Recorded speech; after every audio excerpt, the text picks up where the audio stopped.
Ladies and gentlemen, I predicted that trouble will come in Fiji. You know when it came? It came 12 years later in 1986. You know what happened? A political party of ethnic Indians led by a native Fijian to meet the requirement won the elections. You know what happened after that?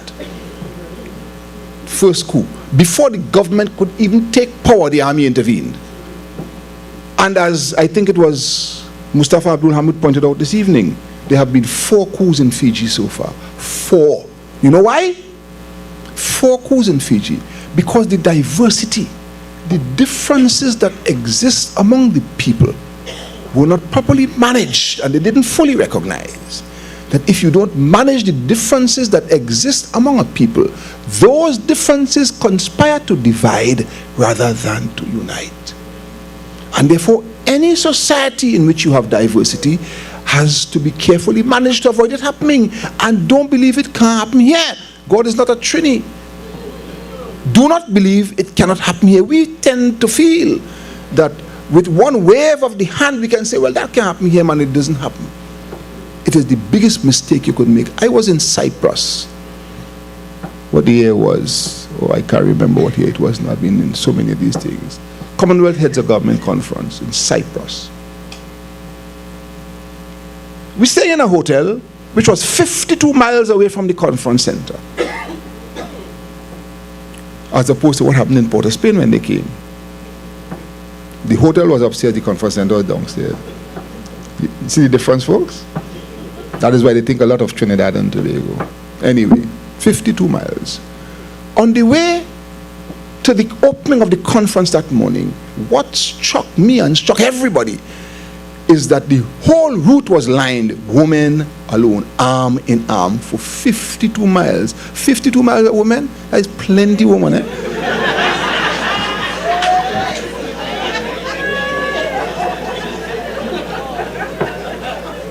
For 52 miles, they know why. You know why? Because in 1974, I think the year was, in Cyprus, nobody's a Cypriot, you know. Nobody's a Cypriot. You're either a Greek Cypriot or a Turkish Cypriot. 80% of the population is Greek, 20% is Turk. And they don't see themselves as Cypriots. Archbishop Macarius, who was Greek, was running Cyprus at the time. He was very well respected internationally.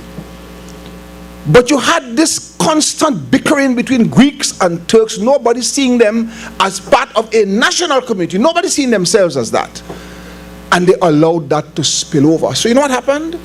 One morning, Turkey moved into Cyprus to protect Turkish Cypriots. They moved into Cyprus. They partitioned the country. 1/3 of the country in North Cyprus is under Turkish control. But 5 days later, Greece moved in. Greece moved into Cyprus 5 days later. 2 NATO countries. Turkey is a NATO country. Greece is a NATO country. Both of them moved in.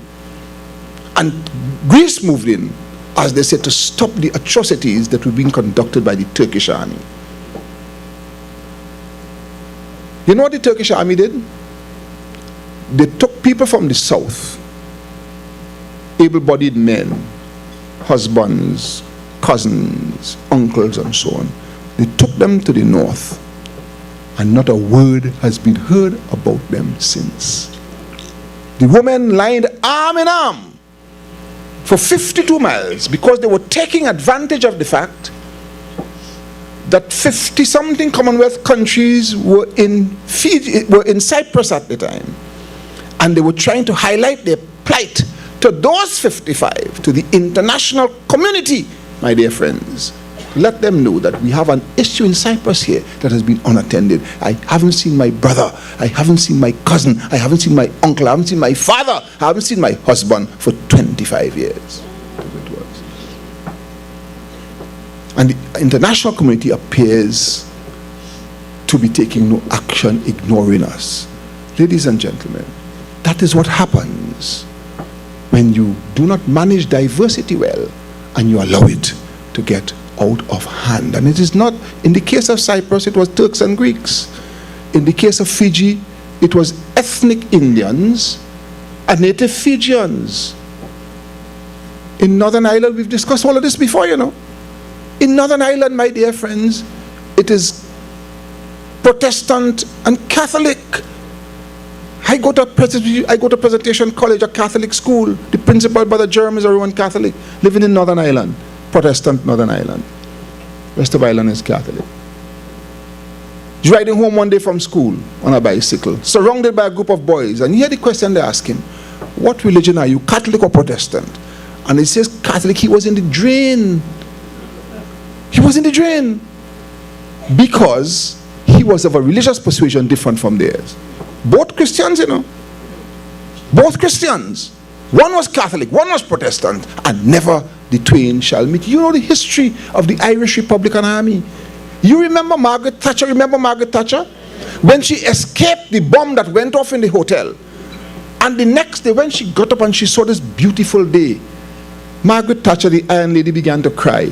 Margaret Thatcher, you know, who nobody felt, know the first letter in crying. Started to cry. And you know what Margaret Thatcher said? She said, this was the day that I was not meant to see. All because we have Catholics and Protestants. Never the twain shall meet. They were unable to manage the diversity even in a developed country like Northern Ireland. So don't for 1 minute believe, my dear friends, that it can't happen in Trinidad and Tobago. Don't believe that. And it will only happen in Trinidad and Tobago if we, the people of Trinidad and Tobago, resolve in our own minds and in our own hearts that it will not happen here. It will not happen here. You see all this talk about race?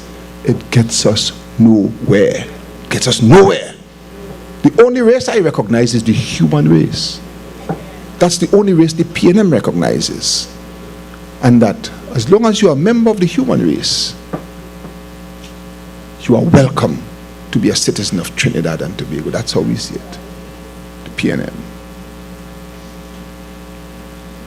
And I could go more and more into the things that this government is doing, you know. You won't believe it, you know. You won't believe it. In pursuing the agenda which has been clearly identified by Christine Kangaloo as government policy, in pursuing that agenda, in the state enterprises, there are two jobs they look at closely. You know what the two jobs are? The manager in charge of human resource and the manager in charge of procurement. Guess why? They want to control who is employed. Not want to control, they have a clear agenda into who they want to employ. And they want to make, well, they want to have control of who get contracts. I could say more about it, but I'm not saying more at this time. But I want you all, as members and friends and supporters of the PNM, as citizens of Trinidad and Tobago, to take careful note of what is taking place around you. And don't take it for granted. When Karen Teixeira was working her tail off to keep the economy of this country in a balance, everybody used to say, well, that's easy to do, man. Look how Karen doing it. Easy to do. Today, when you look at how Winston Buchanan is not doing it, then you understand that Karen Teixeira might be superhuman. Look at it, my dear friends. It looks easy. I sat down and I watched. I mean, I've been in politics for a long time in governance. And the minute they started off, I saw the mistake. The minute they started off, I knew trouble was big. You know why? Because they decided we fire all boards anyway. They fire, listen, man. They figure, the attitude was, we now have political power. See you are PNM, but go home. I know that a board of directors is a hard thing to put together. I know that. They didn't know that. They didn't know. I also know that a state enterprise is an instrument for the execution of government policy. And therefore, a lot of the money that goes into the economy through the mechanism of state enterprises. And the minute you stop, you remove boards. They don't have, the state enterprise doesn't have the authority to spend above a certain amount of money without board approval. And therefore, you stop the ability of the state enterprise to spend. And you begin the first major steps of bringing the economy to a grinding halt. The businessmen among us here will know it. The one thing they know is that not only has it halt, it come to a dead stop, correct? I got to a certain businessman last week, I wouldn't call his name, and I wouldn't call the business he's in, said to me, he said he hasn't gotten a contract since the government changed. You see, I said, you know why? He said, because I am not prepared to do what is required, and that is to pass money under the table. So I'm not prepared to do it. And he said to me, he said, since the beginning of the year, I've laid off over 150 of my workers. That is one company. It's one company. Talk to members of the business committee. There are businessmen among us here. Talk to them. Let them tell you their experiences. And that everybody will realize that the selection of a government to run a country is a serious decision. And that you don't fall for the PR. I want somebody to tell me, what does a church have to do with the governance of Trinidad and Tobago? Somebody tell me, please. I want somebody to tell me. I want somebody to tell me. Because you see, Manning is a thief also, not so? Well, how come they locked me up yet? How come? Because they really believe that I stole. You know, a gentleman came to our house recently. Gentleman is very closely associated with the UNC. Very closely associated. He tells me? He said, I want to tell you something. He said, you've been in politics for 40 years. He said, I don't believe that you didn't steal, in my house.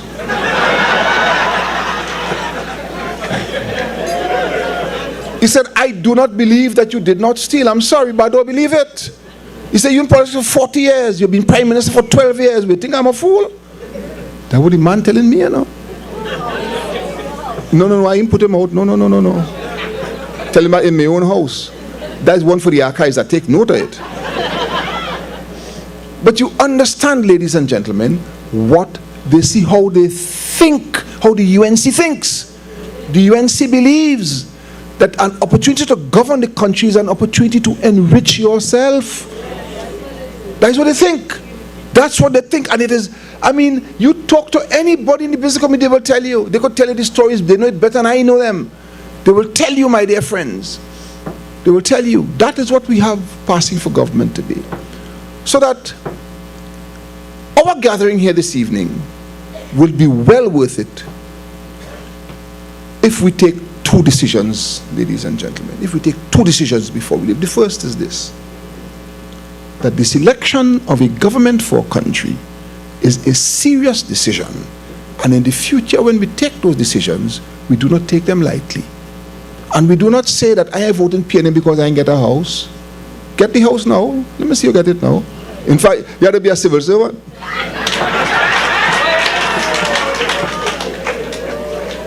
And if civil servants believe they have any house to get, they have another thought coming, but that is... Yeah.